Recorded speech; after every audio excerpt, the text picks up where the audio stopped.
Hello, hello, hello, hello. How you doing this morning? Good morning. How you doing this morning? Good morning from California, San Diego, California. And if you're on the East Coast, good afternoon or good evening, if you where our guest is from. Welcome to the Pan Africana Show with Fred and Jesse. My name is Fred Nontra. We start by thanking God. By Him we live, we move, and have our being. Today we have a special guest, and I'm going to hand over to my co-host to introduce her. So, welcome to another week of the show. It's always important on this show that we go out and we try to expand our views. We try to expand our worldview, go to new places, see new people, and exchange ideas.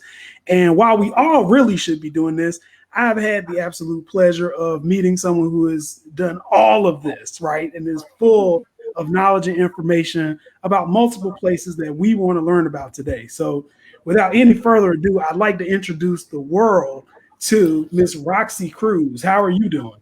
I'm fine. Thank you so much. Thank you for having me. It's really a pleasure. I'm honored.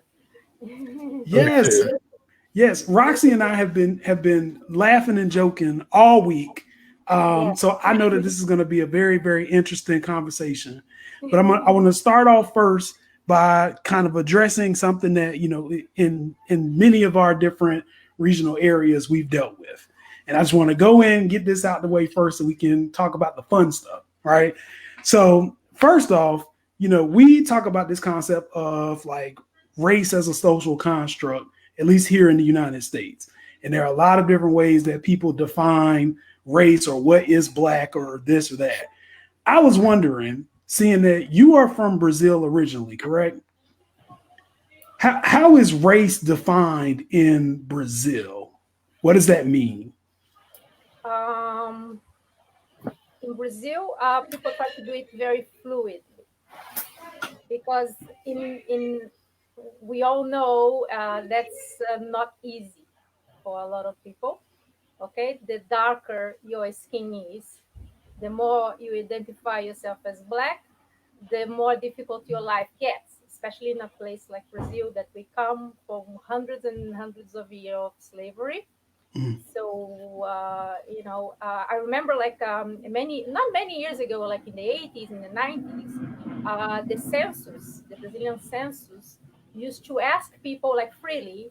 You didn't have like exactly to mark like black, white, or indigenous, or it was like you define your color.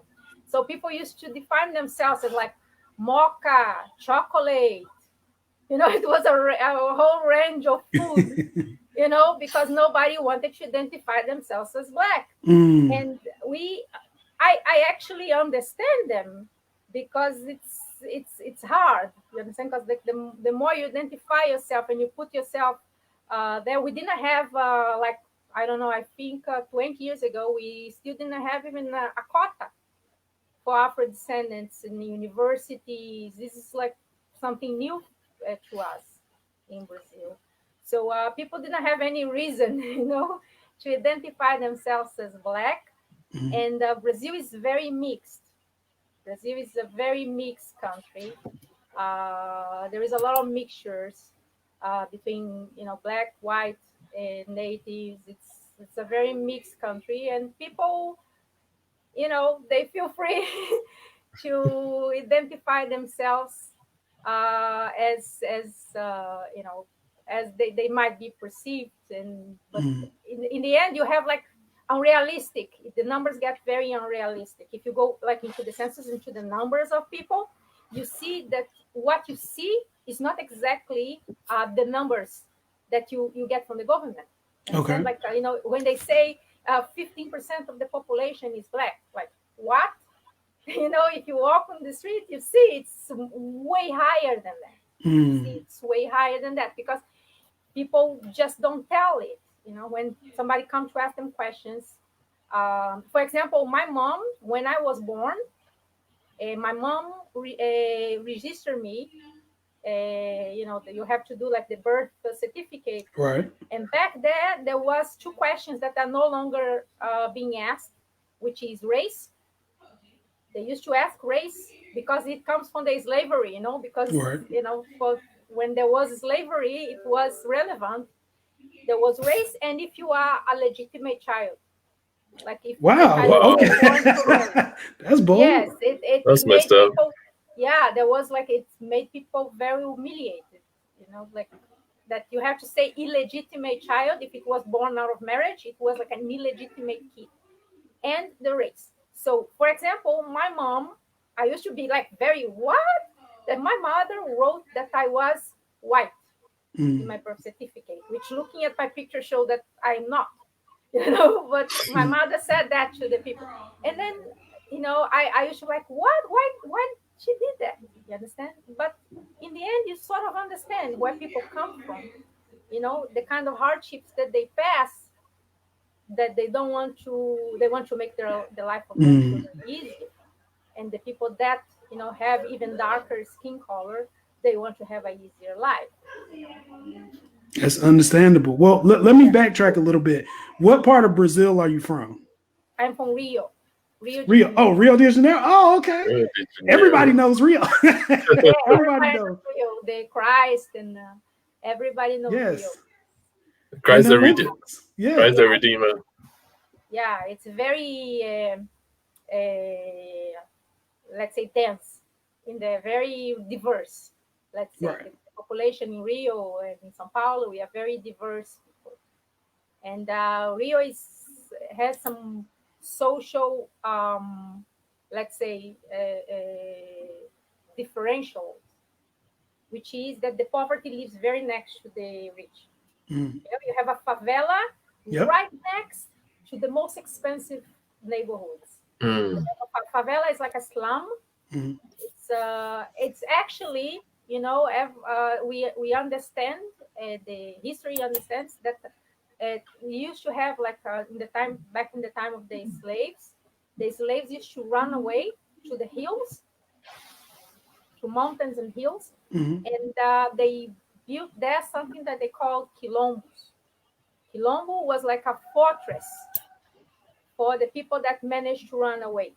Mm. And when the slavery was over, uh, people didn't have a place to go, because they just said to people like, okay, so now you go back to Africa. Like, what you're Mm. gonna doing back in Africa? You don't know the language. You don't Right. know Right. anything about that place. What you're gonna do there? So people had to remain in Brazil, jobless, with no opportunities, nothing. And all they did, most people just went up to the hills, and that's the beginning of our favelas, our slums. Mm. So much that Oh, up to this very day, you see there the majority of the people are black people. We call Afro descendants. Like people like me are Afro descendants. Like, Mm. wow. yes, up to this very day, the favelas are majority of black people from that That's sky. They that's never interesting. fixed it. Yeah, that's interesting because that's not the picture you see of Brazil. When you think of Brazil, you think of, is it mestizo? Like Mestizo? Uh-huh. yeah, that's the picture everyone knows of Brazil. And you know that the blacks or people of African descent are the minority over there. But it's an interesting revelation here. They're telling us it's actually the majority. Mm. Yeah, we Yeah. are very mixed. And there is, yesterday, for example, my mom, because there was some horrible incidents that eventually I might tell you. In Brazil, we have like the Black Awareness Day, Mm. which is, we celebrate the one hero, that he was the leader of the most successful and long-lasting quilombo. Quilombo is this fortress that the enslaved people used to build in the hills, called Zumbi. Okay. Okay, Palmares was this quilombo in a famous hill, and he was a warrior. He was a king. And when he died, he resisted a lot, much more than everybody else. And when he died, so we have this holiday in his honor. Okay. Also a new holiday. Nothing about black people in Brazil is like old. Cotas, any kind of policy, it's all new. It's all like less than 25 years. unbelievable how long we took to try to fix some problems. And this holiday it celebrates this. So it was yesterday that we had Oh the wow. Black Awareness Day, which celebrates Zumbi, and the Black Awareness Day. And there was some incident of violence in Oh the no. supermarket that the security beat a black man to death. Oh no. Okay, and Mm, then you know how it goes, right? It's his fault. He was not humble enough. mm, He didn't speak nicely enough. It's always like that. Like there is any kind of excuse that would justify an unarmed man being beaten to death. So it's very let's say sensitive in Brazil that there is some people that still creates excuses for this kind of stuff. mm. So I think it's just like in America, right? In America, it's basically Yeah, Yeah. America, it's not an excuse. That's the DNA. yeah, it's Yeah. yeah. Well, Okay. look. Oh, go Just ahead, Alive, Fred. Brazilian. yeah, I just wanted to go through before we lose control of the incoming comments. So it started with Tony. Hi, Tony. Tony Hey, says, Tony. I think when you started off and saying with cacao, just like sounds like food. Yeah, Cow. yeah. And then she said, legitimacy used to be on the U.S. question as well. I guess when you were born back in the day, was it around your time, Jesse? I No, don't I know no. because I would was definitely be more illegitimate. I yeah, don't know, but I'm not. I didn't I see. have a friend, she was like hurt, and I understand her that in her birth certificate it was illegitimate child. Like, what? Wow, that's And yeah, crazy. like sort of young. I'm 42 years old, and Mm, she's about my age. And she was an illegitimate child. I don't know. I think she even actually destroyed her birth certificate when she got the second one. mm, Then they removed this. Like now, for example, Oh, my birth certificate's a new one, and I also don't have the mention that I am white. That I'm white and that I'm legitimate. yeah. mm. It's And then irrelevant now. Thanks God, it's irrelevant. um, um, my aunt Dede Matikola says Oh, hello. hey. Hello. And then okay, Tony had posted a question comment earlier. He said the whites here in the US were not original whites either. They were immigrants that passed as white. That's right. If you're not Anglo-Saxon back in the day, if you're Irish or Italian, you did not Mm, qualify until that Family of my population husband. was shrinking. So they had to include more to become more dominant and um, promote white supremacy. And then Tony says mocha people, chocolate people, etc. sounds like people. mm. And then my aunt says this is very educative. I'm learning new things. Yes, so am I. Thanks. All right. So let's get back right at it. So what brought about the change? Was there a movement like Black Lives Matter or something in Brazil for to force change, to force the hand of the government? What brought about the change in the holiday and recognizing great men in the past? No, the changes in Brazil are very timid. People, it is very pulverized. So it's turtle movements. It's very slow, more than people like me have patience for. I want change. I want change now. Right, And right. but a lot of people are very slow, so it took a long time, especially because let's say it was hundreds of years of brainwashing. You understand? Like making black people believe they have no claims, making Mm, black people believe they have no worth, making black people believe that's only exists in their heads, and it's not. It's not. It's like, for example, now my hair, the hair that I bought is blonde and straight. But mm, when my hair was natural, the hair makes a lot of difference on how people perceive you. So when my hair was natural and it's curly and it's sort of afro, I used to actually, though my complexion is not dark, not very dark, I used to be actually following in the stores. I used to be like not given the nicest tables. Yesterday, other day, I was remember like thinking about a situation that I was me and a black friend, and we are like nice girls, polite girls, educated girls with jobs, and we went to the theater. Nothing like nicer and classier than that. We went to the theater, and then after we wanted to try a new pizza place that they just opened, and it was like super fancy, like nice. And we went there, and they could not tell us like there was no place because the place was empty. So they couldn't do that. They would, I'm pretty sure they would, but they said, "Ah, okay, we have that table," and they basically set us at the kitchen, like right next to the door of the kitchen. They didn't want us like next to the door among like the nicest people. And even Mm. though we were paying overpriced for overpriced pizza. And then I go back there years later, with a different hair and white people, and they treat me completely different. So the change, Brazil, we have some kind of dirty, hidden, secret, let's say racism, institutionalized racism, and discrimination against black people that you know goes on, and nobody used to talk about it.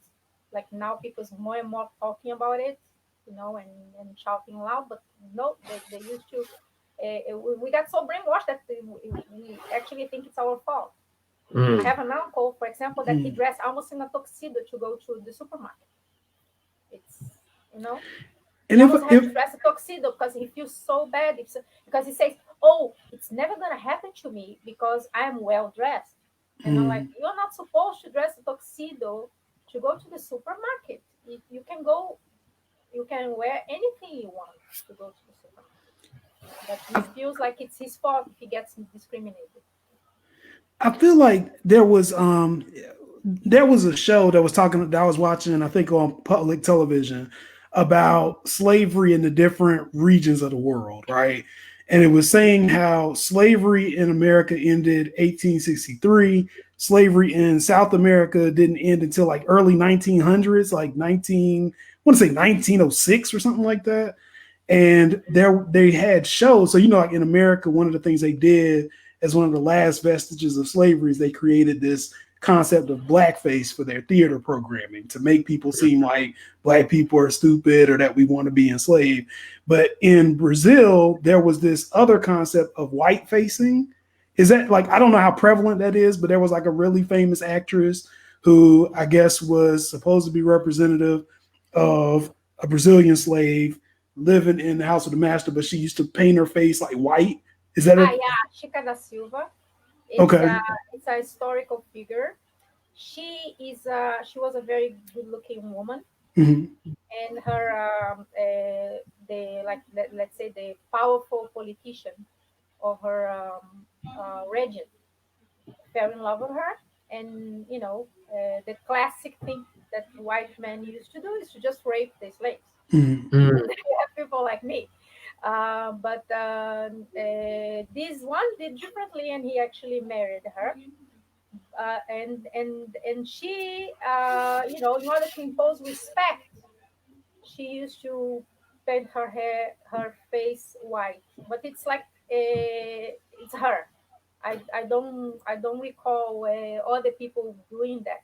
Okay. She Okay. used to do that in order to, I think, to impose respect and to try to put the white people that wanted to disrespect her in their places. Mm-hmm. But it was not like why like like that people used to do that. That black people used to do Gotcha. that. People actually, if there is a lot, if you should see, like there is documentaries that even show that there are a lot of people, if they have the opportunity to say that they are white or to perceive themselves as white, they will go for it, and we can't blame them because Mm-hmm. your life gets so much easier Yeah. than But but thanks God, like for example, in my family, my own family, my cousins are proud black people. I'm very happy with this. Like the younger generations are proud black people, unlike our parents that they were like, you know, I'm well dressed, I'm clean, and I'm so sorry that my like they are more like so apologetic, and the younger ones are. But I don't remember this phenomenon other than this character. Okay. She was a historical figure called Chica da Silva, but there was many like movies and telenovelas. Brazilians love telenovelas, so there was a telenovela about her with a good-looking actress called Thais Araújo. But I don't see this like very often, and not before. Okay. Interesting. All Yeah, right. okay. Hi, Right. Kevin. So Kevin says shows how much a Kev. shows how much of a toxic construct that race is in general. It substitutes family, community pride for false heritage. Thanks for that comment. And then there's a Facebook user. I can't see who that is. It says, "Hey, my people, could you introduce yourself, please?" Hey, Facebook user. Because I think the person is from one of our family from the Afriscope TV. So could you switch gears a little bit? So what brought about? So what's your background? I don't know whether I got your background. What's your background as far as your heritage, your parents? My parents. So my father is from like a Italian descent family. There is some mixture in there, but they're also like not very clear. I think he was illegal. My great grandparents were illegal immigrants from Italy. But they don't want to talk about it, because they all have accents, but that's about it. Like for example, that the family of my grandmother, the mother of my father, they are Italian, and the family of my mother, the black people, then things get way more interesting. It's my great grandfather was a very wealthy Portuguese man, white man, and he fell in love with my great grandmother, who was a black woman, and her parents apparently they were both African from Africa. But Oh, then we don't have any documents, anything like. Unfortunately, people had no documents. And then my grandmother was born alongside with her three siblings, and the family, his family, the white family, they hated it so much that he had to basically run away. He left all his money, because he was afraid for the racism towards his wife and children, because they were black kids. My grandmother is black, and she doesn't really show that that her father was white, and they run away, and they were raised. And then my grandmother married my grandfather, who was possibly the only black communist in Brazil. He actually joined the Communist Party, and he was very active, and police was every day Oh after him. wow. wow. Yes, in a way that he Revolutionary. could not be like he couldn't be with us. I saw him like three weeks in my whole life, because he was always like on the go with his because let's say he had a bigger picture in his head. I don't blame him. He had really a bigger picture in his head, which is the distribution of land. People, he was like a leader of the landless. Though he was not landless, he was a leader of the landless, and that's it. And my mother came to my mother, and then I have a white father and a black mother. Well, cool. Awesome. Awesome. Well, I want to transition a little because we know you're not in Brazil right now. You are in Yes, Israel. So I'm wondering what's prompted this change? Why did you leave Brazil behind, and what attracted you to Israel? I got married with an Israeli. Okay. Israeli divorced. We have a child, and that's why I came here. And then though we divorced, it's my kid is so Israeli. You wouldn't. I don't think you would be able to live anywhere else but here.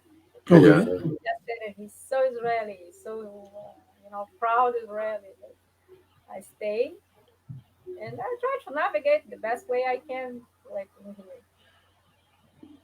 What are Okay. the differences? What's the main difference about Israel versus Brazil? The main difference, um, I was actually surprised on the lifestyle here. But there was a lot of stuff like cultural shock that I didn't understand. Israelis, they are very Brazilians. For them to take like they rotate a lot. Like they have to do this social dance for the most simple things. Mhm. For them, they call you and it takes 15 minutes for them to get to a point. Israelis are not like that. When you're talking too much over the phone, they will say, "What do you want?" Just like that. Yes, and it's nice. It's the way they do things. You understand? They don't really waste time. And They don't Brazilians mess go, around. wow. Brazilians go like, "Oh, hey, how are you? And how is your parents? How are your parents? And how like Israelis don't play this game. They just, what do you want?" And they go like that. And yes, they have like there was some social difference, and also like the way people perceive you. It's interesting, that in Brazil you're perceived in one way, and in Israel you're perceived in a different way. Like here, I'm the exotic person. Mm, In okay. Brazil, I'm just like a sand, a little grain of sand. Mm, I'm just like everybody else.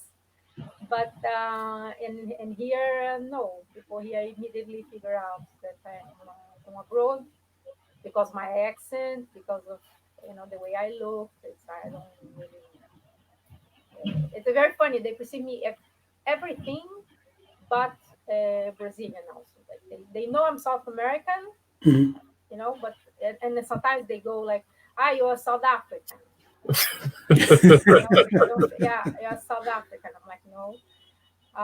French, South African, like you name it, they Mm. think I am from, but not Brazil. It's funny, like Colombia, Peru, but not Brazil. Never Oh Brazil. wow. Yeah. Wow. Oh, And yes, that's cool. So, what part of Israel do you live now? What Tel city? Aviv. I Tel never. Aviv. Yes, I'm Chupa. spoiled. Yeah, I came here to Tel Aviv. We call it the bubble.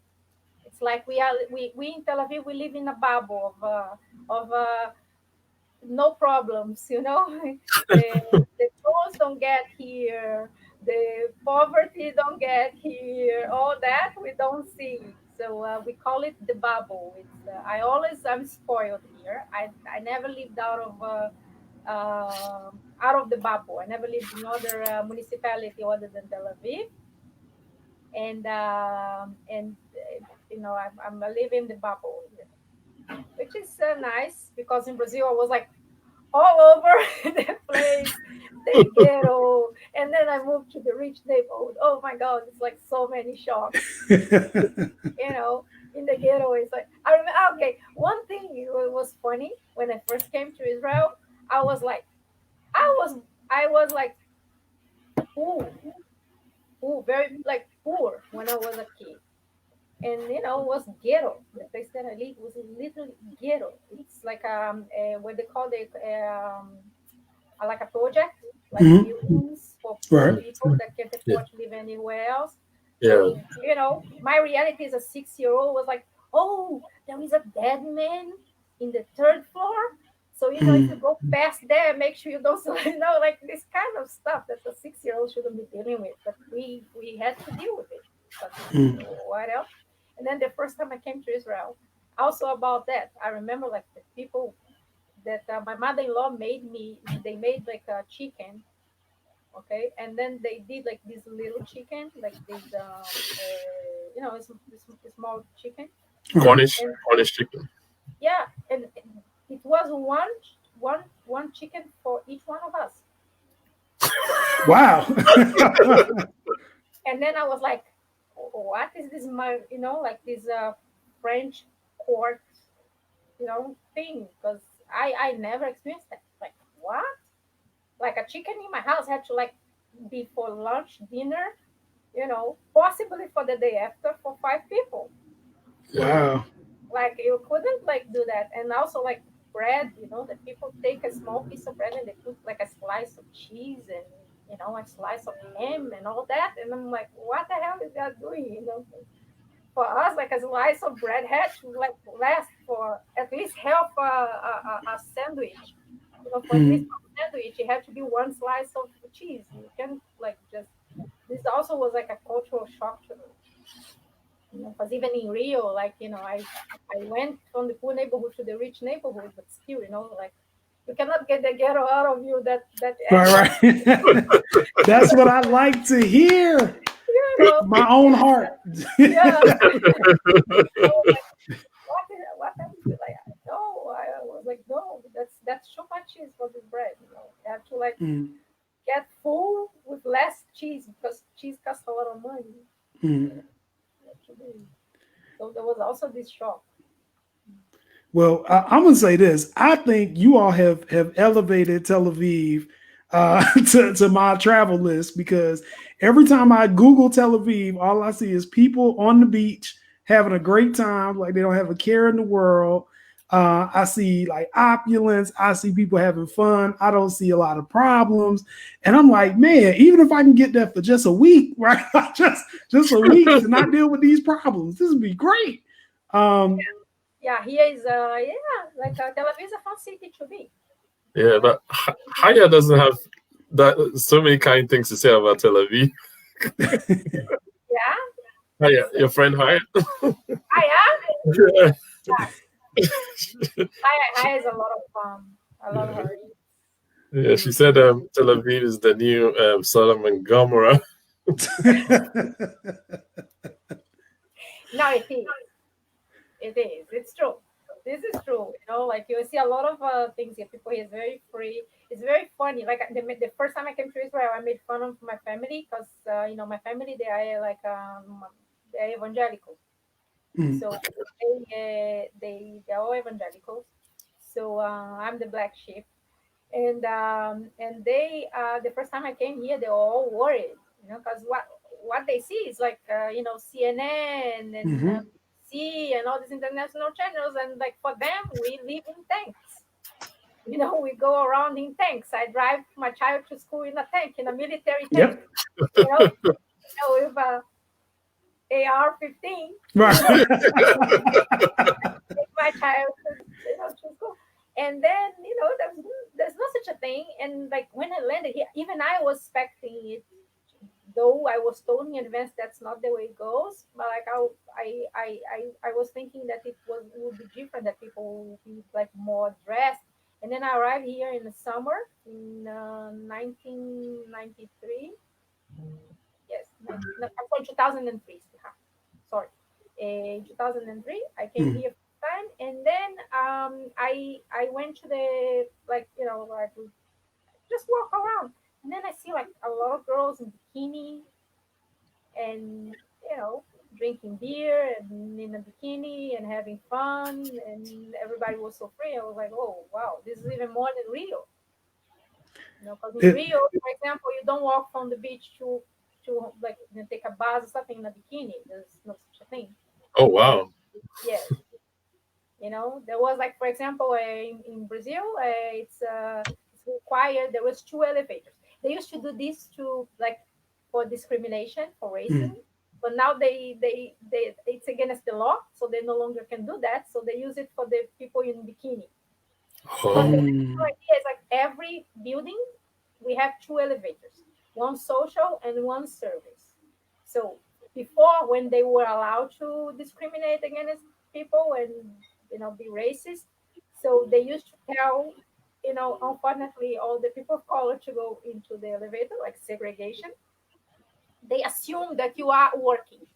If you are mm. put color and you come to an expensive building with two elevators, they assume that you are working. So they immediately tell you to go to the service elevator. But now it's not allowed to do that. It's like they enforce it. They are not allowed. I'm pretty sure they slide once in a while, but they are not allowed. So what they say is like people wearing bikinis and people carrying boxes, in a professional uniform or something like that, go for the service elevator, and there was a social elevator. But here there is no such a thing. Like here, people just go in the elevator in their bikini and take a bath, and everything is okay. So Sodoma and Gomorrah, that's true. Now that's high praise. So if anybody who's watching this program, she Yeah, just ranked Tel Aviv over Rio. And I know like a lot of people have Rio here. I know people who spent hard earned student loan money to go to go to Rio for Carnival and for all not those events. Tel Aviv people. It's much better. It's Oh, real without the violence. okay. No It's violence is a plus. yeah, it's real without because Rio is violent. Let's say Right. Rio is violent. You have to be very careful with Rio. There's always something going on. I lived in an expensive neighborhood for a year, and there was Mm-hmm. shooting right after, like right next to my door, Mm-hmm. twice in 1 year. Mm. Wow. Twice in 1 year shooting. One time I got saved because I decided that I was hungry. So when I turned the corner, the shooting started. Wow. Oh wow. Yes, I was saved by the fact that I wanted to eat, so to buy myself a snack. Mm. Mm. It's Uh, very, very challenging. Then here, I just, anytime I want to go out, I go out. It's fine. I don't remember in all this time that I'm here, 13 years already. I don't remember feeling like in danger, which That's happened to in awesome. Brazil. It happened all the time. That's yeah, awesome. Yeah, that's cool. yeah. So, so, so what's the difference in Israel and when it regards to race? How do Israelis deal with racism? This is sort of in here. I would feel like that's not, let's say, my place of talk because here I'm not sure if people perceive me, though I tell it all the time, but because I'm proud of my heritage, so I tell people all the time, but people don't perceive me as black. But I am, and then I have many black friends, so they might have a different perception here. Like I think they perceive black people differently. I think here the blacks are the Yemenite, the Moroccans, they have a dark, they what they call the Mizrahim Jews and the Ashkenazim Jews. And the like Ashkenazim is the white Jews, people from Europe or white skin, German, German, Polish, and the Mizrahim are like the Moroccans, the Yemenites. So I think they perceive it this way. And there is the black people, really the dark skin, which are the people from Ethiopia. They have a hard time too. You see, because there is demonstrations, and you see, for example, that racism is everywhere. It's just Mm. it's everywhere. You can't really run away from it. Stop, Annie. I'm sorry, my kid is like at the door. You know, and you see that's everywhere because, for example, when there was some incident of I think he was 19 years old, black guy, from Ethiopian, and he got killed by a Oh, police. And in my killing is always unnecessary, okay, but I mean sometimes it's like more necessary than the others, and this was really unnecessary in my Mm. interpretation. And there was some riots, some demonstration, and the demonstrations, for you to see, I've been into demonstrations here in Israel for all sorts of stuff, like for women rights, for economy purposes. There is all these demonstrations. I joined demonstrations, you know, and the demonstration that you see that the police comes prepared for altercation, is the Black community demonstration. Every time they see Black people getting together to demonstrate, they come dressed for war. So Wow. it's not really, it doesn't inspire you to peace.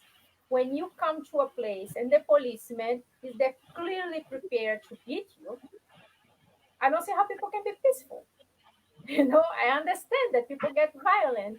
And then you see on Facebook, and this gets me angry, that you see all this, these people, like the white people saying, "Oh, do you know why they cannot demonstrate somehow else? Because I'm gonna be late for dinner." Like, sister, do you know that there is people that are getting killed, Right. and all Yeah. you care about is your dinner? Seriously, a human being got killed, and that's people claiming their life and their security, and they're like worried about dinner. So you see, that's like it's not even enough. Mm. The level of the demonstration is not even enough, should be more. Because if people don't care, we have to shout louder. And so I see that there is problems here too. It's not that I personally experience, but there is issues too, because you see even how the police come. It's how the police come dressed. I met, and they beat people, like when it's a demonstration of the Black community. That sounds very American. Yeah, that's what That Kevin. sounds Yeah, very Kevin said. American. Yeah, Kevin that's says right. Protest is fine as long as it's convenient. Yeah. they come in harmors, like how so people is how people is like going to react to that. If I come to a place to demonstrate and I see the policemen are all prepared to beat me, well, I don't know how I'm going to behave. And when you come to a demonstration of a general demonstration of women and stuff, they almost wait for you with flowers. They're so polite, and they are just in their uniform and stuff, and so checking for your security. That's the difference. When it's like white people demonstrating, you see that they come to protect you, and when it's Black people demonstrating, they basically come to protect other people against Black people. I don't get it. It's not And property. Yeah. yeah, Protect yeah, the property. yeah, where that yeah, they will be looting. Yeah. Oh man. Cool. So, one of our partners, Kechi, says she would like to visit Israel. Any cool places you can recommend for her? We know about all the cool places in Jerusalem, Not and Tel Aviv. she comes to Tel Aviv. Tel Aviv. Yeah, there's a lot to see here. There is Nazareth. There is which is Nazareth. I'm just saying it in the Israeli way. I could say the Dead Sea. I could say the Galilee, and of course Jerusalem. Jerusalem, there's so many things to see there. There's so many things. It's unbelievable. I keep seeing it. I'm here for 13 years, and every time I go there is something else that I didn't know. Mm. So, like every time, for example, my mother comes to visit, I take her to Jerusalem, and there is something that I never saw. It's really magical. It's really a good place to visit. Israel is a really, really good place to visit. It's safe. It's safe. And if you are American, for example, you can access places that we can't. Because Israelis, we are not recommended to be at certain places like in the West Bank, Bethlehem. We are not allowed or not recommended to be there. So, but if you are a tourist, you can go to these places, and you are very welcome. I heard the hospitality there is very, very good. They welcome you, and it's really good there. So I highly recommend. Okay. Well, We I recommend. want to talk a little bit about what you do, right? So I want to tell everybody, you taught me a very new word for my vocabulary that I have added this week. Gastronomy, right? Gastronomy. Gastronomy, yes, which does not mean what I thought it meant. Gastronomy, just for the people out there who don't know, like I didn't, it's the art of choosing, cooking, and eating food. It is not the art of flatulence. It is something completely different, and it is very interesting. Can You you type it actually, out? you you actually do PR work, and you say you were interested in doing more gastronomy. How did you get involved in PR? Uh, I was, when I was 18, I moved to my uncle's house. My uncle saw that, I was a teenager living in a ghetto. Mm. And, you start like going to the parties, you start, liking gang members and all that. So, yeah, you start like having your favorite gang members and all that. So, and my uncle, there was some issue there in my family. And then my uncle suggested that I go live with them because my uncle, he was a preacher and later on a bishop of the Methodist Church Mm. on the white side of the family. And then he invited me to come live with them. So I came to live with them. And then, but then, my uncle, he told me, listen, you have to find yourself. I was 17, 18 years old, right? 18 years old. And then my uncle said, you have to find yourself something to do. Like, you're going to study and you have, like, you don't have a lot of free time in your hands. You don't want to have a lot of free time in your hands. Right? Now that I am an adult, I know why. So, yeah.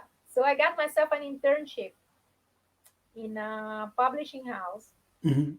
And, there was like really a call. I had a lot of talent to do that. They figured that out and they promoted me right away because I had a lot of talent to do that. I could create a very good narrative because that's what PR does. PR, we take a story that's like not that good and we make it interesting and worth of space in the media. So that's what I did, from very early age. I started working in this publishing house, and then other publishing houses start inviting me to do projects for them, and Mhm. also the pharmaceutical. And then I went to work for an agency, and in this agency, I got to work with a lot of pharmaceutical companies, and they are the devil. Big devil. Oh my God, we What like gave it away? yeah, there was even a journalist. I was about like really 20 years old or something, and I used to call this a journalist like almost every day with new information of new diseases and new Mhm. medication that people need to avoid those diseases, which is phantom. It's like people's not gonna die from that, but we have to say that. So he used to call me the disease pimp, you know, the disease pimp, because I used to find all this like a person that died of a certain virus, like it's one in a million, Mhm. but you find that one because you need to milk that. And I worked for the pharmaceutical companies for many years and publishing, the publishing market, the editorial market. But and then I don't want to work anymore for pharmaceutical. I'm in an age that I have ethical issues Mhm. and moral issues, and I don't Good want for to you. be helping them. Yeah, I don't want to be helping the status quo to sell medication that people don't need, that cause them harm, more harm than good. So now, in my age, I'm 42 years old. It's now or never. So I decided that I prefer to make less money and try to do something that I align more with, which is like entertainment, gastronomy, like helping in nice businesses, of food, and entertainment, and to get space in the media too, instead of using my powers to get the bad guy more and more space. So this is what That's I do. great. That's great. And just so people know, I mean, were you one of the people who were responsible for the commercials that we get now, where it's like, "Have you not cried in 5 years? Try listening." Side effects include diarrhea, death. That's exactly that was me. Oh, wow. I remember that we were promoting a medication that one of my colleagues was taking. And oh my God, she like really, she used to go and almost die inside the toilet and then come out to promote that goddamn medication. Like, what are we doing? It's probably to lose weight. You keep eating and you lose weight. Yes, of course, you feel so bad when you eat that you don't want to eat anymore in your life. That's the thing of the medication. Take that pill and it kills you. So you don't feel anything. Like you feel so bad, you get so traumatized when you eat anything, like with a little bit of fat that you don't want to eat anymore. That's the way it goes. Yes, that's what I used to do. The public relations, we don't do advertising. Okay. What we do is that we send this to the journalists. Like 20 years ago, we had journalists. Now we have influencers. So we send it to the influencers, to the journalists, to the specialized magazines and stuff. When you're talking about pharmaceuticals, so like there is a lot of science magazines and science sessions on the newspaper, because you're also selling it. The journalists that normally write about that, they are a little bit more knowledgeable, but the information, the final destiny of the information is like average people, and the average people, they have to understand, and that's exactly how people like me do PR, because you have to basically translate that medical terms, the difficult terms, the gastronomy thing into the language, yes, that people will understand, because otherwise there is no point. Okay. So it sounds like if somebody wants to throw the biggest party or concert ever, you are the connection for Jay-Z and Beyonce. They need to reach out. Oh, I to wish. I think if I ever see Beyonce, I'm gonna be so paralyzed. I'm not gonna be doing anything. You won't be the only one. I will be paralyzed. I will be like, I don't know. Like, she's one of the people that I really like, and I think I would be paralyzed. There is like a few people. No, I'm not a fan. That's the thing. I work in PR for so long that people do not impress me much. I'm not talking about column pride. It's just that's the way it is. Because you see people in different situations. You see some celebrity like morning, afternoon, and evening. Morning, afternoon, and evening for 2 weeks. Like, you can't see that person anymore. You saw that in so many different angles. Like, nothing impresses you. It's just a person, just like you. It's just human. But Beyonce, I think it would be a little harder. It's a new level, right? To keep my cool. Yeah. I'm sorry. Oh, go ahead. No, I think like if you need a big concert with them, I think you need somebody else. Yeah. Well, I want to make sure that we have the means for people to be able to get in contact with you. So if you drop your social media handles, and before you do that, let me give my disclaimer, right? Because I know we got all kinds of people who are watching this. Yeah. This is for serious inquiries only. This is not for you to pull up from 40 and shoot your shot from wherever you are. This is not for that. Okay. So if you would give them the social media handles to reach you for business purposes. Yes. Also to talk. People can talk. It's okay. Okay. And to talk too. But no eggplants. If they want questions, if they want to know, for example, what's the best way for them to visit Israel or to visit Brazil, I'm here. Fine. Yeah. Well, before you go, there's one grudge I have against Brazil, because you guys beat us all the time. In football. But like, we are being like, we lost 7-1 to Germany. That's the 18th thing that ever happened to us. I think it's the worst thing that ever happened to Brazil. Yeah. Nothing was worse for us than that. It's like I remember, like, every time you go to the toilet, there's a new goal for Germany. A glass of water was like, oh my God, if I take a glass of water, it's going to be another one. It's wow. Yeah, I can't talk. American soccer hasn't really. It's not the best feature of America. Yeah, but what do you call it? Okay, we have I like to laugh at the misery of others. So I don't know what that's supposed to be. The soccer stuff.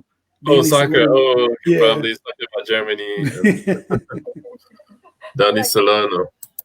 And, it's actually very opposite.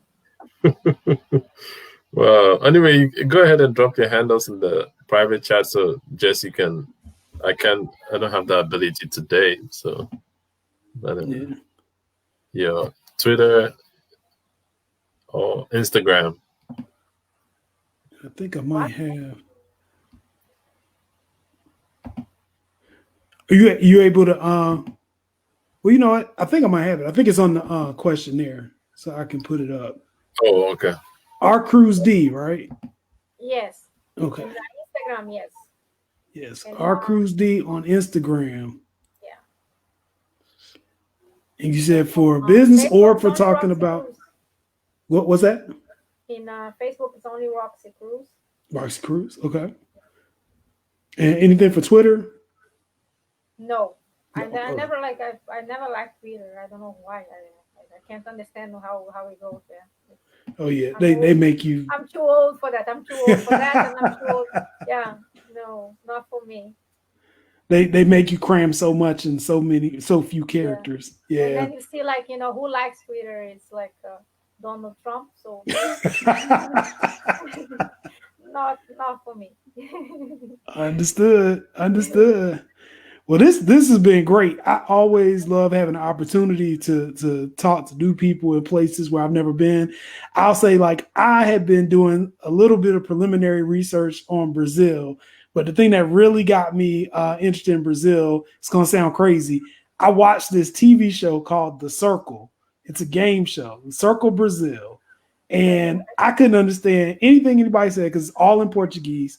But they give you like they give you like kind of the translation at the bottom. Uh-huh. And every time I watched it, I just remember them saying circle massage when they wanted to do a message. So I felt like I was learning Portuguese as I was going through it. So so that is what, and then of course, whenever you do a reality show or a game show, like they show you all the best parts of the city. Yeah. So they have the drone going over. Yeah. Yes. And then like I once I was even saying this to an Israeli that we were up at the Christ the Redeemer. Redemptor, and then we were looking now and like that's the most beautiful city in the world. Seriously, it's just so beautiful. Rio is so beautiful, but from far. When you go down and then oh my god, there is so many social problems and violence problems, and, that that makes the city very problematic. But like from far, it's by far like the most beautiful city. So beautiful there. It's a combination, of the buildings and the architecture with the nature. It's all integrated. It's so beautiful. Even like in the favelas, they do it different colors. At the houses they paint it different colors, so it's all colorful and beautiful. Like forget about the mess that gets inside, but to look at it, it's just so impressive. It's so beautiful. All the lights and stuff. It's amazing. It's like a big Christmas tree. It's like nice. Interesting. We're gonna get some stamps on these passports because I gotta get out more. Yeah. All right, cool. So that's our Cruz D. That's Instagram, and then Facebook is Roxy Cruz, right? Yes, exactly. Okay. And Oh, I don't wow. have Any Twitter? Okay. no Snapchat. No, that's Oh no, no, I no, don't that's Oh man. That's Well, cool. if people watching, if you haven't done so already, make sure that you like our page, it's Pan Africana on Facebook. Make sure that you have subscribed to our YouTube channel so that you can catch up on all the great shows that you've missed. Our whole point with this program is to bridge the gap between the Black diaspora I'm seeing now there are cool Black people all around the planet. And it's a shame that we don't all know each other. We should have I think white people think we have meetings, and I guess this is what that's going to be. So, so these are the meetings. Don't tell anybody. That's the meetings we're having now. So these are the meetings, and make sure that you are a participant in the meeting every Saturday, 12:30 Eastern, 9:30 Pacific, 7:30 Israeli time. Any other dish? I think Israeli and Johannesburg is on the same scale. 5:30 GMT. 5:30 GMT. Make sure we're going to be here all the time, and if you're interested in being on, and you're from some place I've never heard of, or some place I don't know Black people are at, let us know. We've met more Black people in Israel than I ever even imagined were even in Israel, and this has been great. So I think we got a couple people out that I've sent requests to. Hopefully we're going to have somebody from Kenya. Hopefully we're going to have somebody from Fiji. Hopefully we're going to have somebody from Canada. We still are waiting for that West Indian representation. I don't know what's going on. I got a lot of West Indian friends. And I'm not sure. We're going to have someone from Barbados soon. So. Okay, good. We need that representation. And if they want to send us some food too, I wouldn't be mad. Send some here. Okay. Take us out, Fred. So, like you said, my partner said, subscribe to our YouTube channel. This video will be up later today. Go subscribe, watch, and I know you get more knowledge about history that wasn't taught in school, but the history. This is the real history. The lies that were taught to us are gonna be. You're gonna get the truth that was never taught you. All right. So have a good weekend. Bye, everyone. Bye. Thank you, Roxy.